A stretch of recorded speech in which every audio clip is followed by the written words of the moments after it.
Semoga lewat kajian ini ada yang tahu keberadaan ibu saya.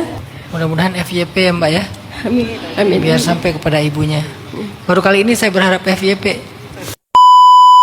Saya mau nanya, boleh nggak saya membenci ibu kandung saya yang telah melahirkan saya, tapi beliau meninggalkan saya sejak saya umur 3 tahun sampai sekarang saya 31 tahun. Dari kecil saya dirawat oleh nenek saya dan uak saya.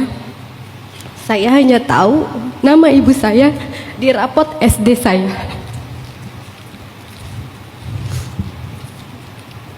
Sekarang saya juga telah menjadi ibu. Anak saya 3. Semoga lewat kajian ini ada yang tahu keberadaan ibu saya. Nama ibu saya Nurul Isbandiah. Nurul Isbandiah. Nurul Isbandiah. Iya. Mudah-mudahan FYP ya Mbak ya. Amin. Amin. Biar sampai kepada ibunya. Baru kali ini saya berharap FYP. Ya, lanjut Mbak. Udah itu aja Pak Ustadz.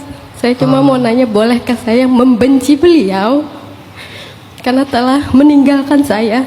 Beliau kabur meninggalkan anak-anaknya.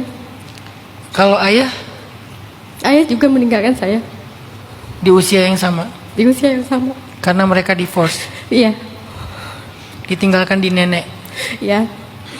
Ayah udah tahu di mana? Ayah saya tahu, saya Tahu. di Cirebon. Ayah saya sudah mengunjungi. Udah nanya ke ayah keberadaan ibu di mana? Udah, Nggak tahu juga. nggak tahu juga karena beliau setelah menikah lagi. Mbak punya saudara? Ada kakak saya. Kakak juga nggak tahu. Kakak saya umur 5 tahun. Anak sekecil itu tidak mengingat memori Ya, apa-apa, ya. Pak Ustadz. Ya maksudnya kakak nggak tahu keberadaan ibu sekarang juga Nggak sama tahu. ya. Jadi berdua ya kakak Iya. sama adik. Dari kecil kami dirawatnya oleh nenek dan uak. Baik. La yukallifullahu nafsan illa usaha. Allah tidak akan membebankan seseorang kepada sesuatu yang di luar kemampuannya. Apa kemampuannya? Misalnya kemampuan untuk mencintai dan tidak mencintai, itu la yumlak, tidak bisa dikendalikan. Jadi kita kadang-kadang nggak bisa mengendalikan untuk tidak mencintai seseorang, padahal itu nggak boleh kita cintai gitu, nggak bisa dikendalikan perasaannya ya. Yang bisa kita kendalikan adalah perilakunya, ekspresinya, sikapnya. Maka muncullah namanya cinta dalam diam. Diam-diam mencintai tetapi tidak ada yang tahu. Maka itu adalah cara dia mengendalikan perasaannya. Tapi perasaannya tetap ada, cuman dia tidak pernah menyatakannya, tidak pernah mengekspresikannya. Maka kalau itu berlaku dalam cinta, berlaku juga dalam benci. Kadang dia muncul begitu aja dengan berbagai macam alasan di masa lalu, dan kita nggak kuasa mengendalikan. Kita tahu ini nggak baik buat saya, juga nggak baik buat orang tua saya, tapi saya nggak kuasa mengendalikan rasa ini gitu. Itu namanya la yukallifullahu nafsan illa wus'aha yang di akhir surat Al-Baqarah.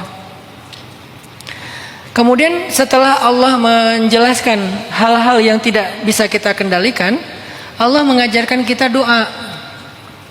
Apa doanya? Rabbana la tuhammilna ma la taqata lana bih. Salah satu di antara doa yang panjang, wala tuhammilna ma la taqata lana bih. Ya Allah, jangan pikulkan kepada kami apa yang kami tidak mampu memikulnya. Dalam cerita Mbak Intan adalah rasa benci. Maka coba Mbak Intan sering-sering baca doa itu. Karena rasa benci itu syai'un la yumlak, sesuatu yang nggak bisa dikendalikan. Dan itu berat rasanya di hati kita, sehingga Allah mengajarkan doa Rabbana wala tuhammilna ma la taqata lana bih. Ya Allah, jangan pikulkan kepada kami apa-apa yang kami tidak sanggup untuk memikulnya. Bisa ujiannya adalah perasaan cinta, perasaan benci, perasaan marah, perasaan dendam, perasaan sakit hati. Itu kan semuanya perasaan yang nggak bisa dikendalikan. Dan itu sangat berat di hati kita, sehingga kita minta supaya Allah meringankannya dengan doa Rabbana wala tuhammilna ma la taqata lana bih.